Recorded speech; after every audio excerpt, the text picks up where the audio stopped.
Bonjour à toutes et à tous. Merci d'être là pour ce talk sur Zero Downtime sur Kubernetes. Je m'appelle Nicolas Frankel. Cette année, c'est ma 20e année en IT. Pendant très longtemps, j'ai été développeur. Je pense encore que je suis un développeur. Mais mon titre officiel depuis 2 ans, c'est Developer Advocate.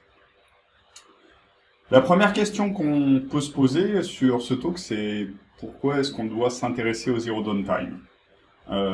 Comme je vous l'ai dit, ça fait un petit moment que je travaille et naturellement, ce qu'on a toujours fait quand on a besoin de déployer une nouvelle version d'une application, si c'est une application interne, on envoie un mail aux utilisateurs en disant désolé, de telle heure à telle heure ou de telle date à telle date, l'application XYZ ne sera pas disponible.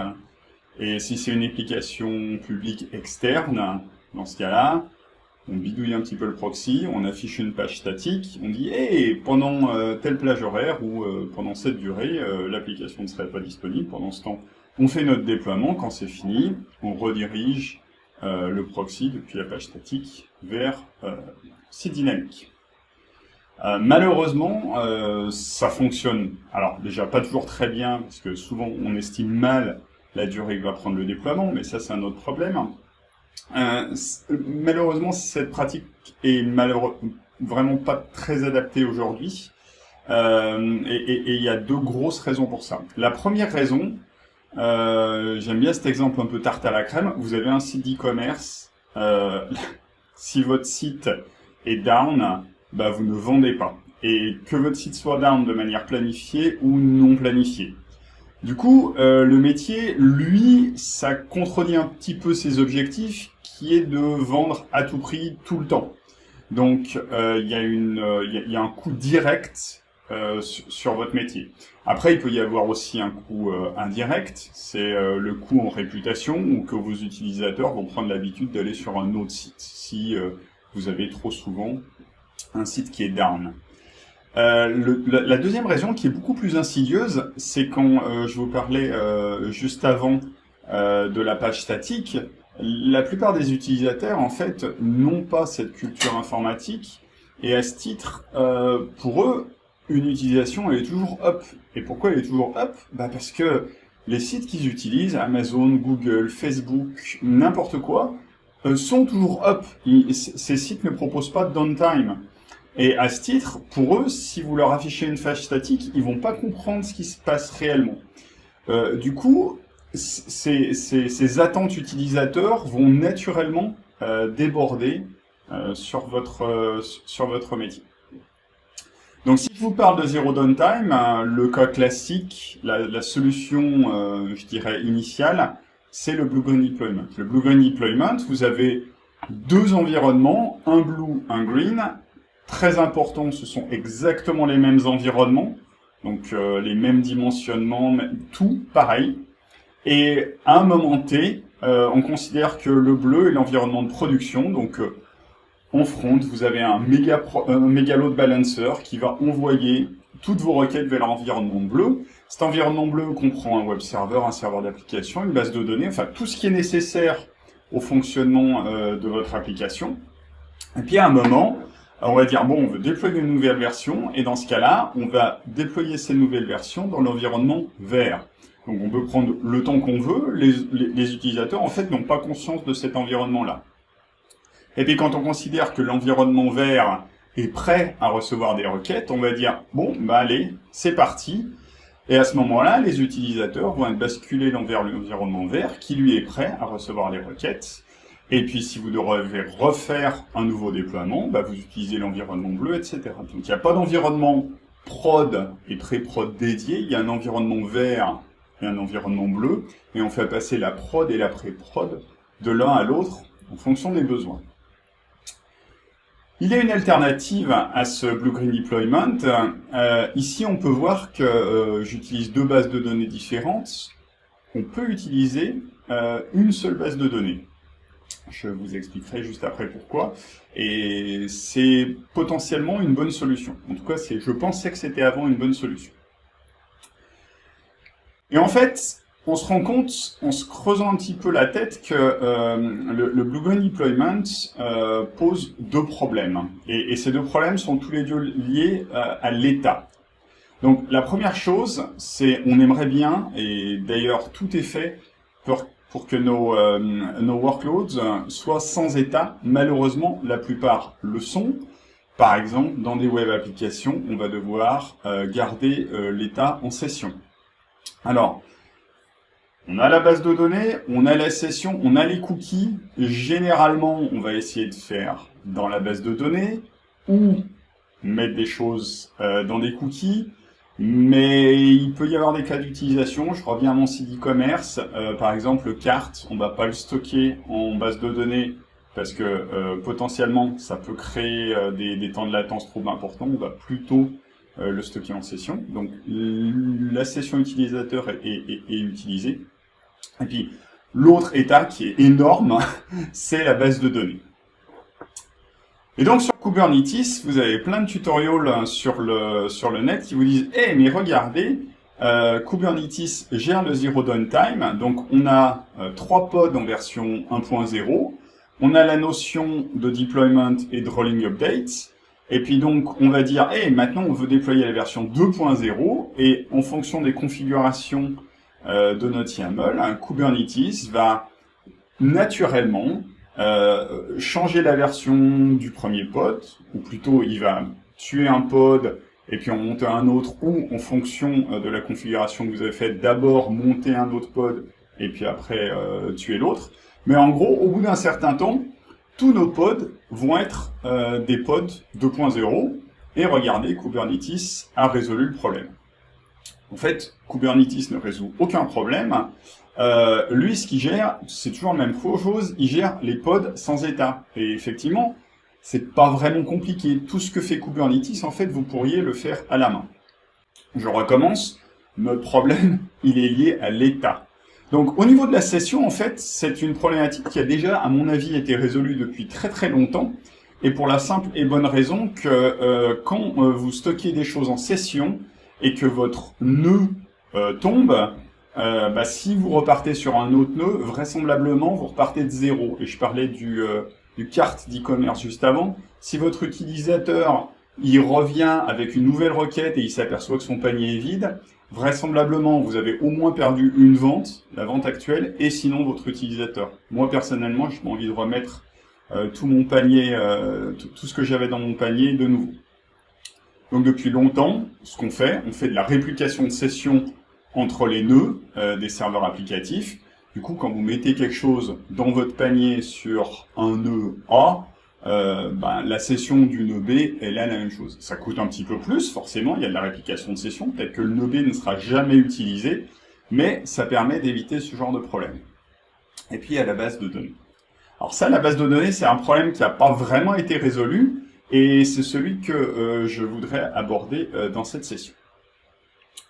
Donc, comme je le disais tout à l'heure, quand on veut faire du Blue Green Deployment, on a plusieurs options. Utiliser 2 bases de données, une base de données Blue, une base de données Green, ou conserver la même. Et donc, le problème quand on a 2 bases de données, c'est qu'on va devoir migrer des données. Et ça peut prendre un certain temps en fonction du nombre de records que vous avez dans la base de données bleue. Du coup, l'option la plus simple, c'est de garder la même base de données. Et il y a quelques années, je me suis intéressé à ce problème, et c'est l'option que je proposais, et qui me semblait tout à fait logique. Par contre, forcément, cette approche ne vient pas sans encombre. Et la première encombre vient du fait que, vraisemblablement, à certains moments, pas toujours, mais à certains moments du cycle de vie de votre application, vous allez devoir changer votre schéma de base de données. Et donc, votre application, maintenant, va devoir gérer 2 versions du schéma de base de données et 2 versions qui ne sont pas vraiment compatibles entre elles. Donc, je reprends mon petit schéma de tout à l'heure avec mes nœuds Kubernetes, et puis maintenant, cette fois, je rajoute la vraie vie, je rajoute le nœud de base de données, le pod de base de données. Du coup, maintenant, quand je fais mon rolling upgrade, ça change un petit peu les choses. Alors, voilà ce que ça donne. Je bascule mon premier pod, en version 2.0, je bascule ma base de données en version 2.0, et mes pods précédents, ils savent plus gérer la version 2.0, ils l'ont jamais su d'ailleurs, ils savent même pas ce que c'est, et ça éclate. Du coup, c'est pas vraiment super bien. Donc on peut se dire, ok, on va changer notre fusil d'épaule et on va faire nos rolling upgrades de manière un petit peu différente. La première chose qu'on va faire, c'est qu'on va d'abord faire migrer les pods applicatifs pour qu'ils soient capables de gérer la version 1.0 et la version 2.0. Donc faisons-le. Donc la version 2.0, elle sait gérer le schéma applicatif 1.0. Maintenant, on a changé tous nos pods en 2.0. Maintenant, c'est le moment de changer la base de données. C'est fait et tout fonctionne bien. Alors, tout fonctionne bien jusqu'au moment où on se rend compte que, on n'a pas vraiment obtenu ce qu'on voulait, ou il y a un bug, et il faut faire un rollback. Et quand on veut faire un rollback dans ces conditions, on est obligé de revenir à la version 1.0, sauf que le pod de base de données, il est en 2.0, et la version 1.0 applicative ne sait pas gérer la version 2.0 du pod. Bref, ça marche pas très très bien. Prenons un exemple concret. Imaginons que, je reprends mon exemple de l'e-commerce, je suis désolé, j'ai beaucoup travaillé dans l'e-commerce, du coup, pour moi, c'est ce qui me vient naturellement. J'ai trois tables. J'ai une table customer classique. Un customer peut avoir plusieurs cart lines classiques et chaque cart line a un product. Ok, ça c'est mon schéma initial, tout va bien. Et puis mon application, elle grandit, elle grossit, mon métier devient un succès, il y a plein de gens qui l'utilisent. Et donc, j'ai le métier qui vient me voir avec un nouveau requirement. Et ce nouveau requirement, c'est le suivant, c'est... On se rend compte qu'on a beaucoup de gens qui abandonnent leurs commandes en cours. Et donc, ce qu'on voudrait, c'est conserver le contenu de leur carte, ce qu'on faisait. Et au bout d'un certain temps, quand on considère que la personne est partie, par exemple au bout d'une journée, on va vérifier le contenu du carte, et puis on va envoyer un email à ce moment-là pour dire à la personne « Et vous avez oublié de commander, vous aviez ça dans votre panier, revenez et on vous fait une promotion de 10, 20, 30%. » Bon, c'est de l'e-commerce, il faut vendre. Ok? Donc, vous, ça vous semble pas forcément déconnant. En tout cas, le besoin métier est pertinent. Donc, on va se remettre à notre conception, on va revenir sur notre planche à dessin et en fait, on va introduire une entité qu'on n'avait pas avant, qui est l'entité carte. Et l'entité carte, elle a l'attribut lastModified. Ok? Donc, entre la table customer et la table cart line, on va juste introduire une nouvelle table qui s'appelle carte.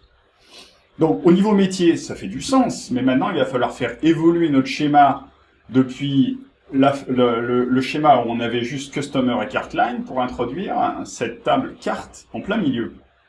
Et ça, c'est un breaking change. Ça marche pas comme ça.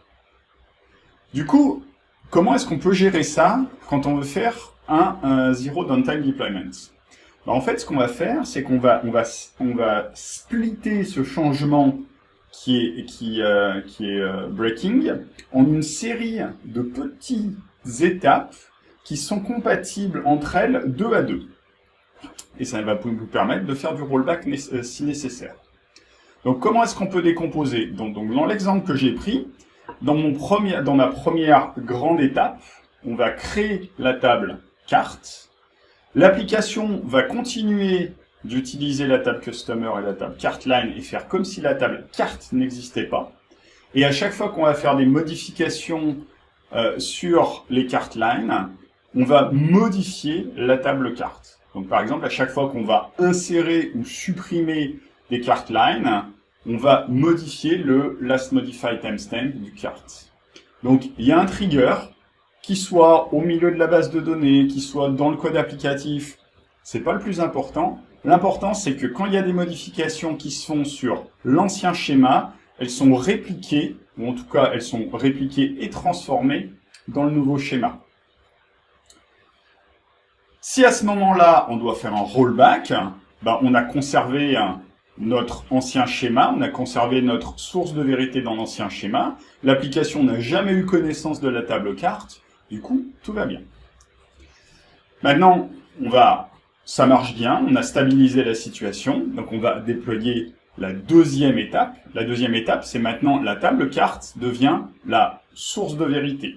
Donc c'est sur elle qu'on va faire les modifications, et maintenant on va répliquer les modifications si nécessaire dans les autres tables.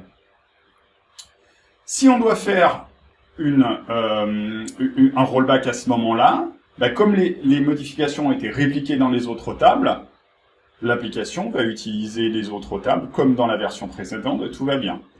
Dans cette étape-là, l'application utilise le nouveau schéma, et si on veut continuer, ben, on peut continuer. Et donc, la troisième étape, et c'est celle qui pose problème, c'est qu'on va devoir migrer les lignes de données qui n'ont pas été touchées. Je m'explique. Au moment de votre migration, il y a peut-être des cartes qui ont déjà été créées. Or, ce que je vous explique là, ça marche bien quand le carte il est en train d'être modifié.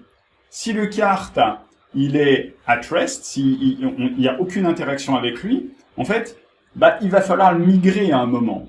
Et donc, c'est à ce moment-là qu'on va le prévoir. Et finalement, on a la phase de clean-up.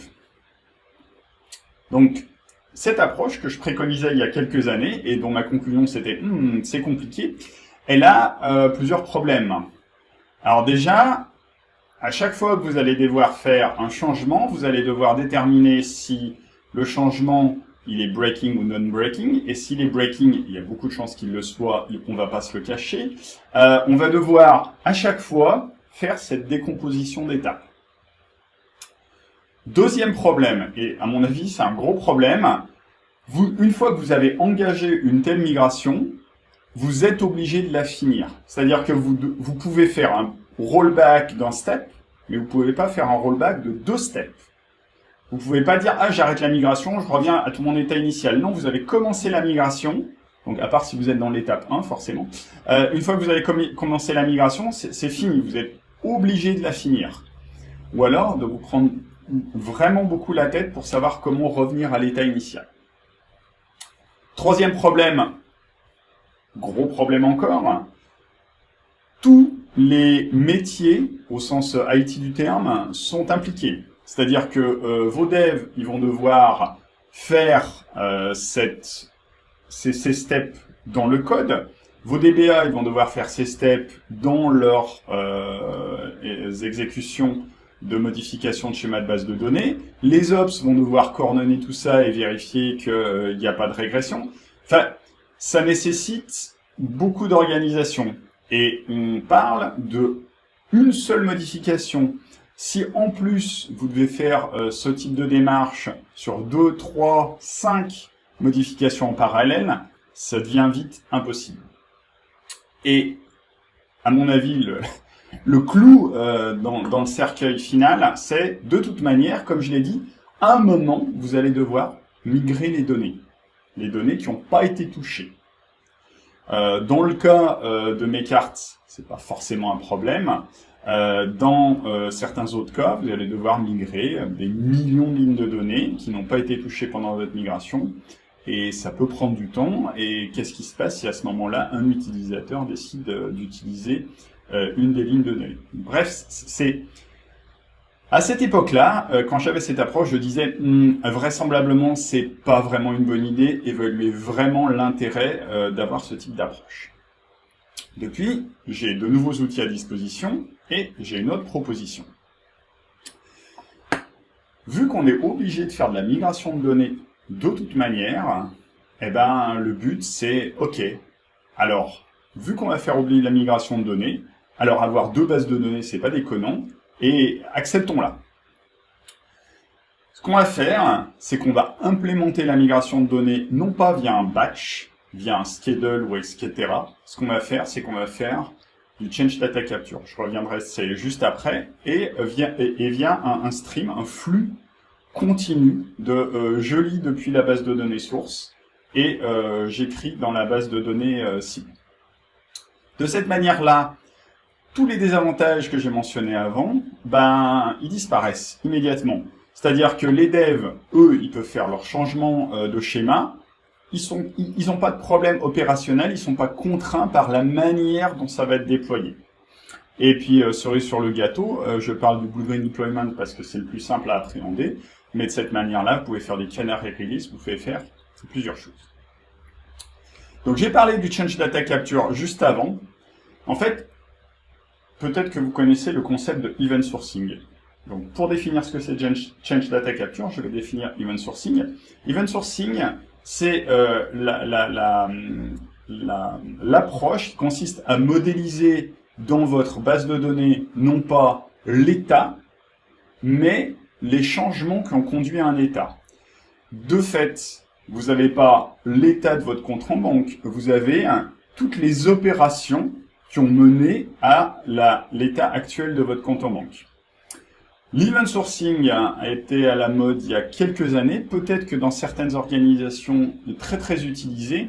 Le truc, c'est que si vous avez déjà un système qui existe, ça nécessite une reconception globale de votre application. Parce que les bases de données, aujourd'hui, votre modèle, il est fait pour stocker l'état. Ça a aussi d'autres problèmes. Quand vous voulez avoir l'état actuel, par exemple, je veux l'état de mon compte en banque, bah, vous devez rejouer toute la série d'événements qui ont eu lieu, donc tous les débits et les crédits, pour arriver à l'état actuel. Comme ça peut revenir très loin, ce qu'on va prendre de temps en temps, on va snapshotter l'état, et puis c'est ça on va stocker en plus. Et puis quand on veut l'état actuel, ben on va prendre le dernier snapshot, puis on va juste jouer les événements qui ont eu lieu depuis. Donc, il y a plein d'avantages à faire de l'event sourcing, il y a aussi plein de contraintes, et ça marche pas très bien avec les applications actuelles, puisqu'il faut une reconception globale. Le change data capture, c'est exactement l'inverse. L'event sourcing, vous stockez des événements pour atteindre un état. Avec le change data capture, vous continuez à stocker l'état, et de l'état, vous allez créer des événements. Ça a l'air simple, mais imaginons que ça existe. Je reviendrai sur le détail d'implémentation derrière. Imaginons que ça existe. Voilà comment ça peut faire. Donc, je suis dans mon état initial. J'ai mes 3 pods applicatifs et j'ai ma base de données bleue. OK? Donc, je fais du Blue Gun Deployment. Donc, la première chose que je fais, c'est que je vais configurer ma base de données verte avec le nouveau schéma potentiel de ma base de données. Donc, mes utilisateurs ne sont toujours pas impactés. Troisième chose, je vais mettre en place le Change Data Capture. Donc, je vais avoir un pipeline qui va capter les événements de modification de la base de données bleue, qui va les transformer pour s'accorder au schéma vert. Et là, si je suis obligé de m'arrêter pour une quelconque raison, mes utilisateurs ne sont jamais impactés. OK? Mais donc, à chaque fois que j'ai des modifications de ma base de données bleue, c'est transformé pour s'adapter au nouveau schéma et c'est inséré dans la nouvelle base de données. Et maintenant, je vais pouvoir faire mon rolling upgrade Kubernetes. Donc, au départ, je vais avoir un seul pod qui va être impacté, et ce pod, maintenant, il va lire la base de données verte. Mais comme toutes les modifications ont déjà été apportées, bah, il a l'état qu'il attend. Donc, ça dépend ce que vous stockez. Imaginons que là, je veux stocker mon carte. Bah, il aura son carte qui continuera à fonctionner. Et les utilisateurs bleus, bah, tout continue comme avant. Au bout d'un moment, toutes les données vont être dans la base de données verte et tous les pods vont utiliser la base de données verte. Du coup, le job forward, enfin, je ne sais pas si je devrais l'appeler job, en tout cas, le change data capture, le pipeline que j'ai géré là, que j'ai modélisé là, qui s'appelle forward, il n'a plus rien à prendre de la base de données bleue pour la mettre dans le vert. Donc, il ne sert plus à rien. Donc, bah, on peut l'arrêter. Et puis, on peut conserver la base de données bleue tant qu'on veut pour faire de l'audit ou etc. ou juste pour assurer le stack, parce qu'il faut pas déconner quand même. Et voilà. La seule chose qui manque dans ce que j'ai fait, c'est un job qui s'appellerait backward pour faire le rollback. Et comme je suis un petit peu feignant et comme je pense que c'est assez simple à faire, je l'ai pas fait. C'est ça qui manque. Alors maintenant, au niveau de l'implémentation, donc je travaille pour une société qui s'appelle Hazelcast, donc je prends l'implémentation Hazelcast, mais il n'y a rien qui vous empêche de le faire vous-même. Donc, je vais utiliser 2 produits différents. Le premier, c'est Hazelcast AMDG pour faire de la réplication de session. Dans la démo, puisque j'ai une démo, je l'utiliserai via Spring Session. Et Hazelcast pour le Change Data Capture avec un produit qui s'appelle Division. Donc juste pour mentionner ça, Hazelcast In-Memory Data Grid, donc c'est une In-Memory Data Grid, et si vous avez jamais utilisé de In-Memory Data Grid, imaginez que vous avez une structure de données, mais au lieu d'être limité à un seul runtime, par exemple une seule JVM, c'est une structure de données que vous pouvez répliquer ou sharder sur plusieurs nœuds dans le cluster. On peut aussi faire du computing. Jet, de son côté, c'est pour faire du in-memory data processing. Donc, stream processing, hein, vous pouvez lire depuis plusieurs sources et vous pouvez écrire depuis dans plusieurs targets. Au milieu, vous avez par définition la gestion de la distribution sur un cluster. Vous pouvez faire de l'enrichissement, vous pouvez faire des transformations, vous pouvez faire plein de choses, du filtrage, enfin tout ce que vous pouvez faire sur un seul nœud dans votre langage préféré, par exemple les streams Java, vous pouvez le faire de manière distribuée avec Hazelcast Jet. Donc ça me donne la chose suivante au niveau de mon diagramme de déploiement. Je peux lire depuis ma base de données bleue, donc je vais déployer un cluster Jet, je vais avoir un job qui va utiliser le jar, le runtime Jet, lui-même va utiliser le jar Debezium, et le jar Debezium va utiliser le connecteur qui est adapté à la base de données. Ce qui veut dire que potentiellement ici, j'utilise ça pour lire depuis un MySQL bleu jusqu'à un MySQL green, mais il n'y a rien qui m'empêche, si j'ai le bon connecteur, par exemple j'ai un connecteur Postgres, d'utiliser le même mécanisme pour faire de la migration de MySQL à Postgres de manière complètement transparente pour l'utilisateur. Donc il y a plusieurs cas d'utilisation qui peuvent être être utilisés dans ce cadre-là. Donc j'ai beaucoup parlé et je souhaiterais vous faire une petite démo de ce que je peux faire. Donc voilà. Hop. Donc ici j'ai une application. Cette application, c'est une application Java. Je dirais même que c'est une application Spring Boot, mais l'intérêt, il est très faible. J'ai pas vraiment envie de vous expliquer Spring Boot dans ce cadre-là. C'est une application d'e-commerce et elle a été dockerisée via le Maven Git plugin que je retrouve plus. Voilà, le Git Maven plugin ici. Du coup, je suis capable de la déployer sur un cluster Kubernetes. Donc la première chose que je vais faire, c'est que je vais déployer mon setup initial. Mon setup initial, il est disponible ici. Donc, mon setup initial, j'ai ma base de données MySQL Blue. Donc, je vais la déployer. Donc, j'ai mes créations de schémas, j'ai mes insertions de données. Donc, je le fais. kapply-f, infrastructure, cube blue. kget pods w pour faire un watch. Donc là, il est en train de faire la création. Ça a l'air de marcher. Je vais juste vérifier que ça marche effectivement bien. Blue F. Voilà. Temporary server pass started, skipping it. Et au bout d'un certain temps, il va me dire que c'est bon. Voilà. Donc là, il est prêt. Donc là, j'ai déployé ma base de données. Maintenant, ce que je vais faire, c'est que je vais déployer mon application. Donc, mon application, elle est ici. Donc, c'est ce que je vous disais. J'ai mon AZ Shop que j'ai créé juste avant via le Git Maven plugin. Donc, c'est ce que je vais déployer. J'ai configuré les liveness pros, les readiness probes, les startup probes. J'ai configuré l'environnement. Donc, maintenant, je vais déployer l'application. Apply, -f, infrastructure, cube, application.yaml. Donc là, ça prend un peu plus de temps, puisque c'est une JVM, hein, donc ça va prendre... voilà, on va attendre. Je vais faire un petit signe magique pour accélérer le temps.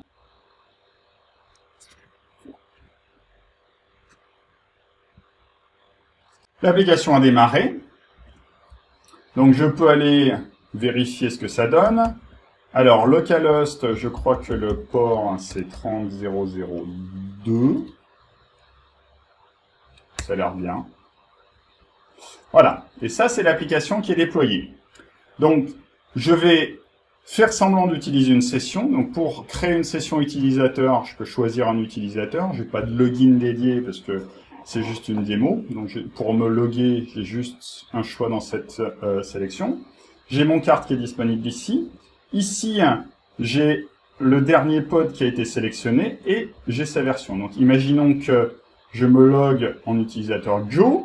J'accède à mon site d'e-commerce. Je peux rajouter une tasse. Et puis, par exemple, je peux aller sur Jack. Et puis, Jack, il va avoir 2 t-shirts. Et puis, William, il va avoir 3 hoodies. Et puis, Avril, il va avoir 4 stickers. Donc ça, c'est mon état initial. Et Jack, William et Avril, bah, ils vont oublier ce qu'ils sont en train de faire. Du coup, leur carte va pas être touchée. Ce que je vais faire mon zero downtime avec Joe qui va constamment mettre des articles dans son panier. Donc, première chose que je dois faire, je vais déployer ma base de données verte. Donc, k-apply-f, infrastructure, kube, green. Ok, get pods w, toujours, on va vérifier que c'est bon. Voilà, ça a l'air d'être bien. K-logs green-f. Donc là, je suis en train de faire mon déploiement. J'impacte pas mes utilisateurs. C'est mes ops qui font leur boulot, voilà. C'est prêt. Et là, je vais déployer le pipeline. Alors là, je pense que le pipeline, il est intéressant. Donc, c'est toujours du Java, mais le fait que ça soit du Java ne doit pas impacter vos applications en tant que telles. C'est-à-dire que vos applications, elles peuvent être dans n'importe quel langage, vu qu'on va directement s'intéresser aux bases de données. Le stream se fait de la base de données à la base de données. Du coup, l'application, on s'en fiche complètement comment elle est développée. Donc j'utilise aussi Jib pour en faire un container, mais ce qui va nous intéresser, c'est de voir le forward. Donc vous voyez que c'est une application Java classique, donc il y a une classe main. Ce que j'ai pas fait ici, hein, normalement ce que vous devriez faire si vous commencez à utiliser Jet de manière sérieuse, c'est qu'on va créer un cluster dédié et puis on va envoyer des jobs. Ici, ce que je vais faire, je vais utiliser le mécanisme de déploiement qui s'appelle embedded.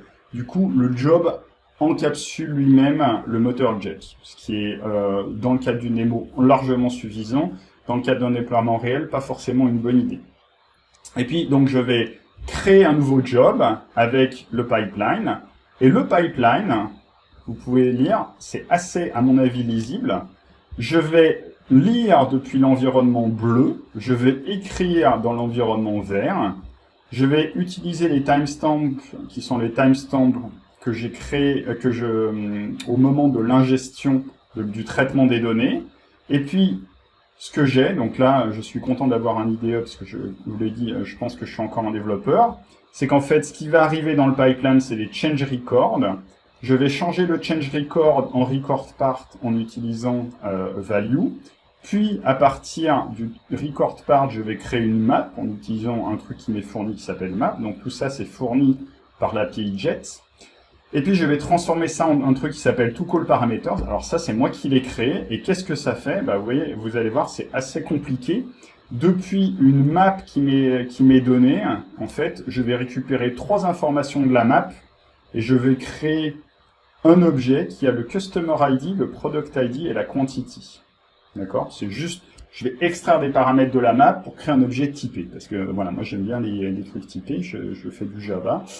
Et puis après, je vais écrire dans l'environnement vert. Et écrire dans l'environnement vert, c'est quoi? Ben, en fait, c'est juste appeler cette méthode-là. Ça, c'est du paramétrage. D'accord? Je récupère des paramètres en fonction de l'environnement. D'ailleurs, on peut voir que au niveau du blue, quand on faisait un read from blue, bah, c'est la même chose. C'est que du paramétrage. D'accord? Là, j'ai rien écrit. Ça, c'est une primitive qui est fournie par comment ça s'appelle? Par Jet et Debezium, par l'intégration de Jet et de Debezium. Et nous, ce qui nous intéresse, c'est de faire un insert cartline. Et comment est-ce qu'on fait un insert cartline? En fait, c'est juste l'appel d'une procédure stockée. Donc, si vous avez fait du Java il y a très très longtemps, ça ne devrait pas vous choquer. Je fais un call de insert cartline de get customer ID, get product ID et get quantity. Donc, le fait que j'utilise un call parameter typé, en fait, c'est juste que j'aime bien typer les choses pour que ce soit plus clair pour éviter les problèmes, mais j'aurais pu directement le faire ici depuis la map.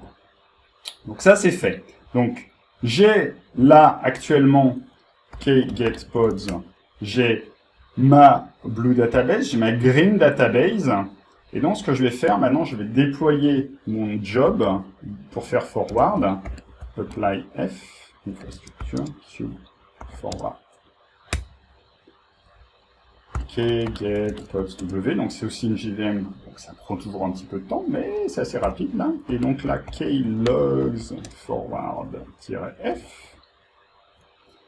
Et vous voyez que déjà, en fait, il a déjà pris l'état de la base blue et il l'a répliqué dans la base green. Donc il a déjà appelé, comme j'ai 4 cartes, vu que j'ai 4 utilisateurs, il a déjà répliqué l'état. Et ce qui est intéressant, c'est que si on revient dessus, donc je vais acheter des tasses, je vais en mettre plusieurs.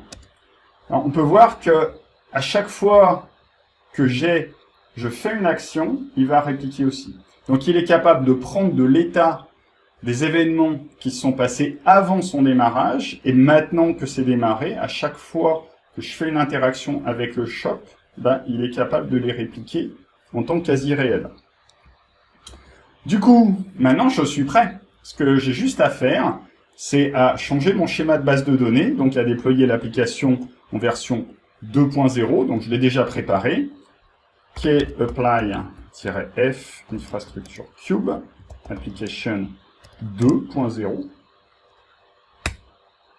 Et là, je vais faire un kgetPods W juste pour être sûr de ce qui se passe, et pendant ce temps, je vais continuer à rajouter des éléments dans mon carte. Donc il faut bien que je clique, voilà.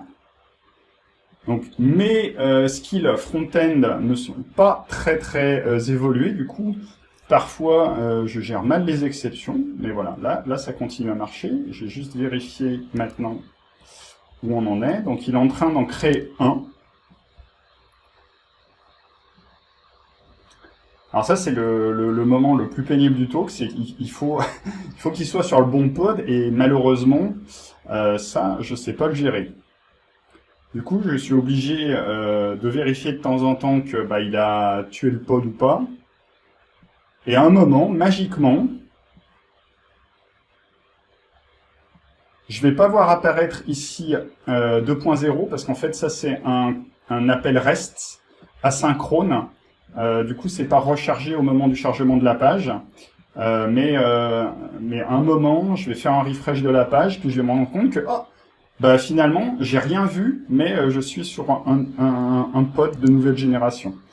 Donc là, c'est toujours pas bon. Oui, ça arrive souvent que dans la démo, bêtement, ça soit juste le dernier pod, le pod sur lequel je suis, ça soit le dernier qui soit tué. Mais ça, c'est normal. Bon, ce serait bien que ça commence là. Alors peut-être que j'ai même pas fait attention, mais peut-être qu'il s'est déjà fait tuer. Alors je vais faire un refresh, attention. Eh oui, donc en fait, voilà. Je suis passé sur un nouveau pod et je m'en suis même pas rendu compte. Donc voilà, c'était la démo. À ce moment-là, tous mes clients ont été migrés. Si on regarde Jack, on peut voir qu'il a conservé ses 2 t-shirts. Ça, je vous l'aviez vu dans les logs, mais vous le voyez vraiment maintenant réellement. William, il a ses 3 hoodies. Avril, il a ses 4 stickers. Donc eux, ils n'ont pas interagi avec le cart. Donc c'était du data at rest, ça bougeait pas. Mais pourtant, ils ont bien été migrés. Et Joe, qui lui était en train de gérer son cart, ça a aussi été migré et il s'en est même pas rendu compte. Voilà, c'est le moment de conclure cette présentation. Donc, comme je vous l'ai dit, avant, dans mon approche initiale, je disais aux gens, hey, vérifiez vraiment que le zero downtime vous apporte plus de bénéfices, parce que c'est très cher, ça nécessite beaucoup d'organisation, et ça risque d'être très pénible. Avec cette approche, je pense que l'utilisation de zero downtime est à la portée de n'importe quelle organisation classique. Du côté des données qui sont en session, vous pouvez gérer la réplication de session. Donc je vous ai pas montré comment ça fonctionnait, mais typiquement c'est que de la configuration de Spring Session avec Hazelcast. Et encore une fois, la réplication de session, je pense que c'est un problème qui est résolu depuis longtemps. Pour les données qui sont en base de données, j'espère vous avoir convaincu que le stream processing plus Debezium plus Change Data Capture peut tout à fait répondre à votre besoin. Je vous remercie pour votre attention. Vous pouvez lire mon blog, vous pouvez me suivre sur Twitter. Si vous voulez refaire la démo chez vous, parce que peut-être que vous pensez que j'ai été trop vite ou que j'ai pas dit quelque chose, bah, tout est sur GitHub, tout est accessible. Et si je vous ai intéressé à Hazelcast, n'hésitez pas à rejoindre notre Slack et on propose des trainings gratuitement. Je vous remercie de votre attention et je vous souhaite une excellente journée.